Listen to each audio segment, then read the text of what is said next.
Greetings, Commanders! My name is Eagle, and in today's video, we're going to be talking about the best officer combinations for rallies in case of war. So if you like these types of videos, where we give you detailed guides about officers and their combinations, please make sure to subscribe to the channel and like this video. And before we even start, I just would like to take one moment to thank you guys so much for the support on the last video we dropped, which I will leave a card on the top if you haven't checked it out yet. The views and the likes were actually insane in that video, so I'd like to thank you guys again so much for that. And in this video, we're going to be talking about the different types of rallies that are available in case of war, as well as which officer combinations fits best for each type of rally, so that you guys could utilize this information in order to actually use better combinations and be more effective when you are trying to rally a player or even a guild tower or city. So let's get right into it. Moving on to the officers over here.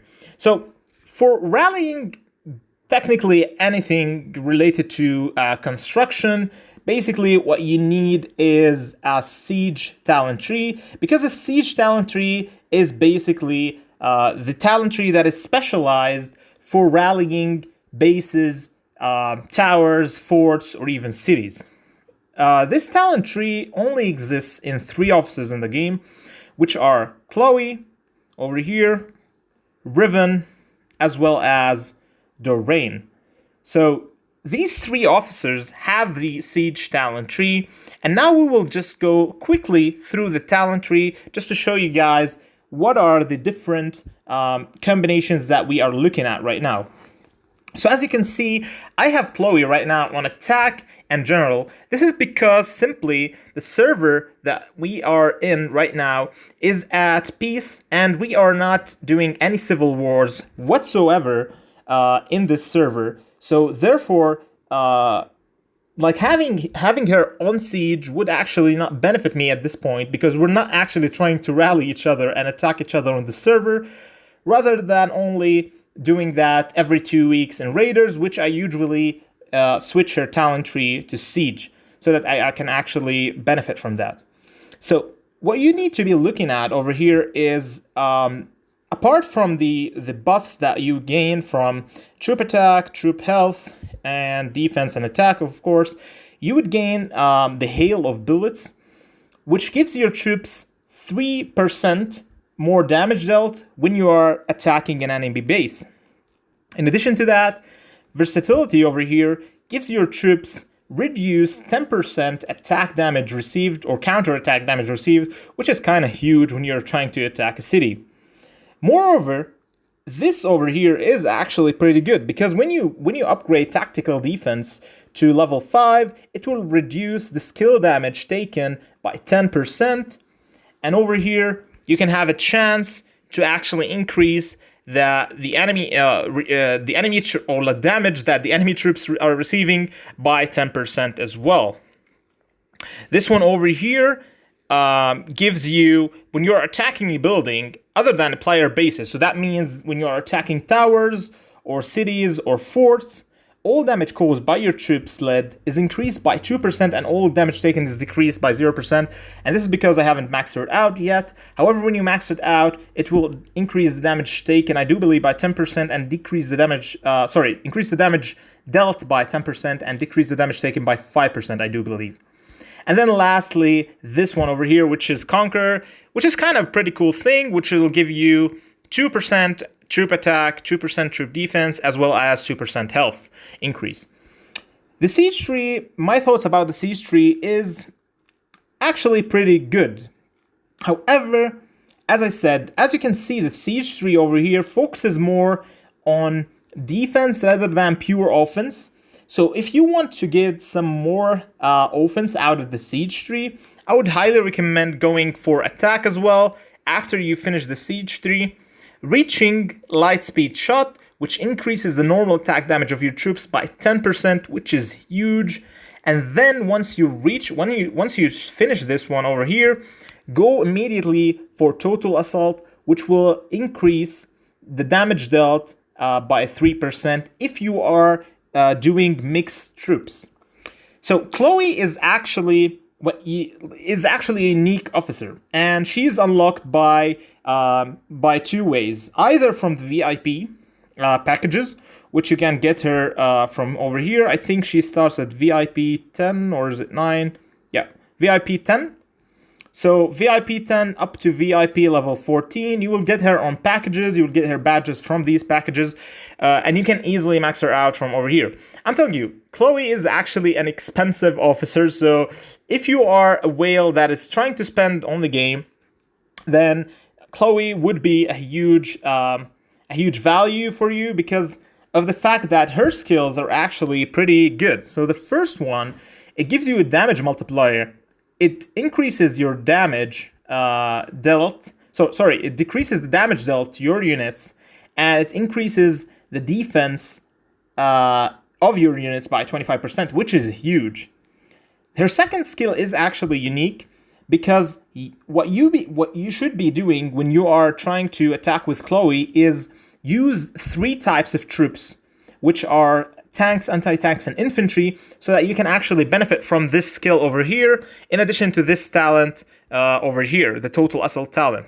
This way, you would increase your attack, the damage dealt that you're dealing by 15% plus 3%, so that's 18%, which is kind of huge. Now, the healing multiplier over here is the thing that I want to talk about, because when you are attacking a city, or when you're attacking actually a base or a tower, you're actually losing troops rather than seriously wounding them. This means that you have to, in order to not lose that many troops, you have to somehow have some sustainability when you are trying to rally that certain player or tower. Therefore, this healing ability over here gives you the sustainability that you will need, because this healing ability gives you a healing multiplier of 1,000 healing multiplier. And it has a 10% chance to actually do that, and it's triggered every 5 seconds, which is huge.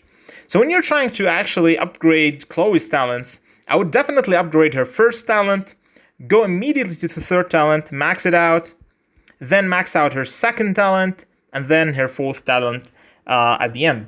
Her fourth talent is actually pretty good. So it increases the damage dealt. It has a 10% chance to actually increase the damage dealt by 15% for 3 seconds, which is big. However, it will increase overall your troop capacity of your march by as well 10%, which is pretty cool. Her expertise is incredible, and you will be gaining up to 3 targets rather than 1 target. So if your rally is getting swarmed, then you will be able to actually attack the other units that are trying to swarm your rally in a fan shape, if they are like right in front of you. And this way you would deal even more damage to these certain troops. So Chloe is a very solid choice. However, she is what we call... So there are 2 types of rallies, as we said. The first type is the more defensive rally and has higher sustainability. So Chloe belongs to that type. This is due to the fact that of the debuffs and buffs she can give your troops and debuff your enemies. This way, the battle will sustain, the battle will take more time, and your rally will sustain for more time when you are trying to lead with Chloe. And she is best fit with Doreen over here. This is because of the fact that both of them have the same trees. This means that you can go for a double buff over here if you go with the same talent tree. Doreen's ability are more focused on buffing your troops and debuffing the enemy's troops. So over here, as you can see, she deals a decent damage multiplier, not that much. However, when you're increasing your attack by 20% and defense by 20%, and the damage dealt increase by 30% for 5 full seconds, this is a huge benefit for you. Like, you will be dealing insane amount of damage and blocking damage for 5 seconds. So I think Doreen is an excellent choice paired with Chloe, of course. Over here, if you are using if you are attacking a base, then you will be reducing the damage received by 10%, In addition to that, you will have a 10% chance to reduce the damage received by 15% in the next 3 seconds, and this can be triggered every 5 seconds, which is pretty cool as well. It's a pretty solid skill. Her last skill actually gives you a troop capacity increase, so that you can even pair it with Chloe's capacity increase, and you can drop like a huge march of tier 4s or tier 5s if you haven't locked them. Her third ability is pretty cool as well. So when you're leading troops to attack an enemy base, for every normal attack, you have a 10% chance to actually increase your troops' attack by 35%, which is huge for 5 seconds. So as I was saying, as you can see over here, there's a pattern with the buffs and debuffs that this officer here can offer. And the ranking that I would go with this officer is, of course, max out her first skill, then her second skill for the most sustainability, third skill, and then fourth skill in a row. When you awaken her, you will increase the damage multiplier of the first skill by to be in total of 400. So I think that Chloe and Doreen are paired together are a tanking rally or a defensive sustainability rally. This means that this rally would tank all the hits that are being taken by the base.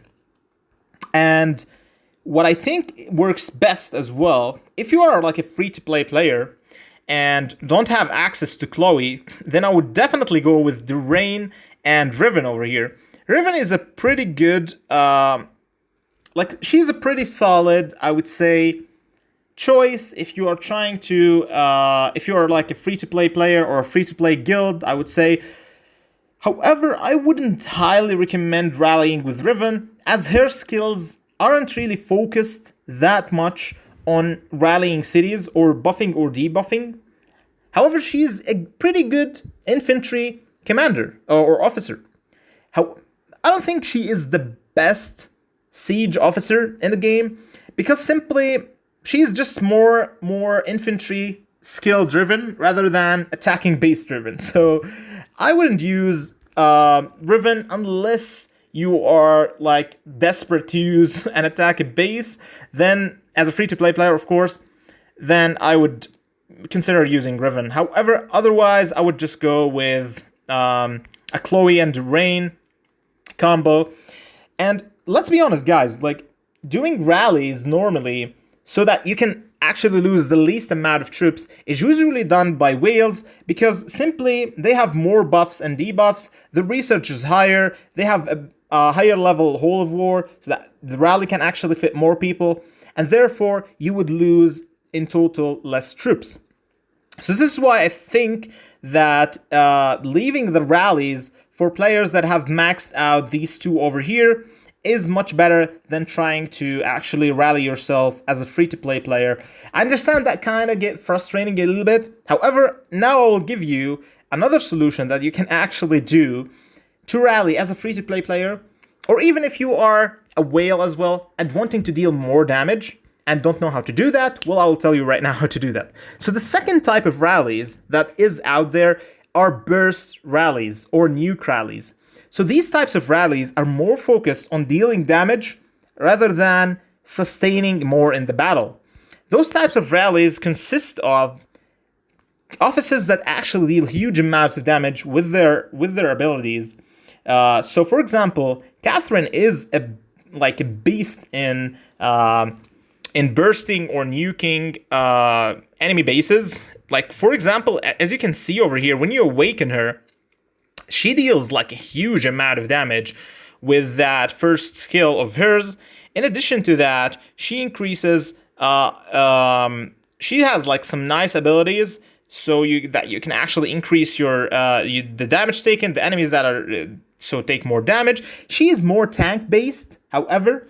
So what you need to do if you are doing a rally with Catherine is pair her up with Linda over here for maximum burst damage. And what you need to be doing in this specific rally is to do a rally only purely using tanks. So that means if your rally capacity is 1 million, there has to be only 1 million tanks in your rally, and only one troop type, which is tanks.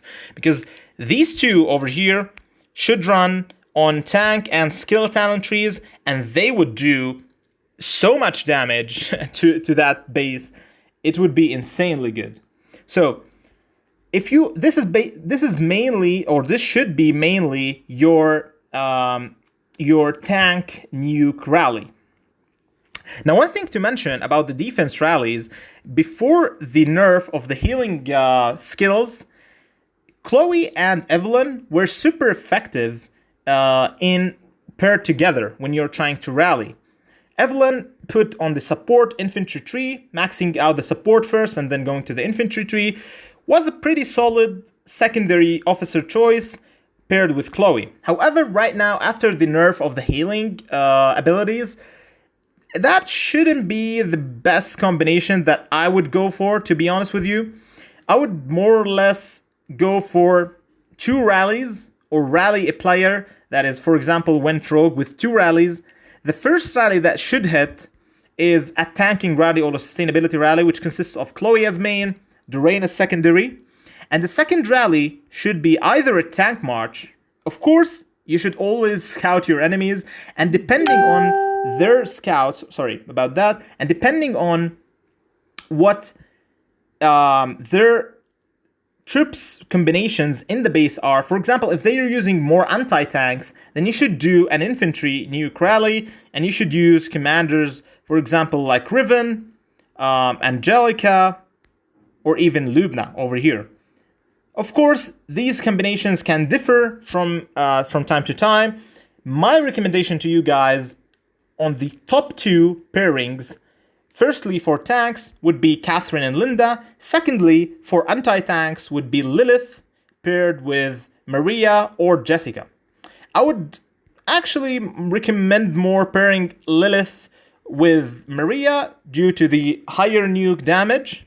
However, Jessica is a pretty solid choice as well as a secondary officer paired to Lilith, obviously.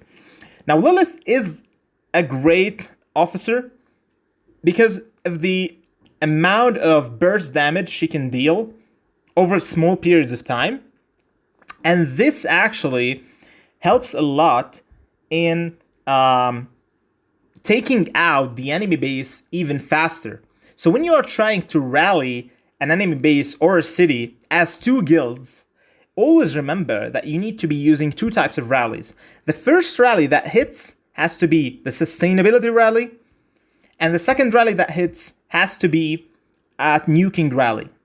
Make sure that the nuking rally is always pure one type of tanks, depending on the combination you are using, either Lilith with pure anti-tanks or Catherine, Linda with pure tanks. And the first rally, which is the tanking rally, make sure that it's always filled with 3 types of troops. And always make sure that you are never using artilleries in rallies. Never join an artillery in a rally. It's just, at this point, artilleries are only used for gathering purposes, resource gathering purposes. They are not used for wars at all, unless you are trying to lose some units in war, and that's your choice. However, as I said, so mainly these are the best combinations for rallying people, players, cities, or even forts. And always make sure when you are trying to rally and when you are the rally leader to always have an HTM missile on when you are rallying someone, or when you are even defending a rally. Make sure you have a defense boost on, and make sure that the officers for defending and garrisoning a rally are consisting of very strong garrison officers like Grace. I'll leave a card at the top for best garrison officers to garrison rallies, as well as against swarming, so you might want to check that out as well. So that was it for today, guys. We kind of went over a lot of things about this in this video.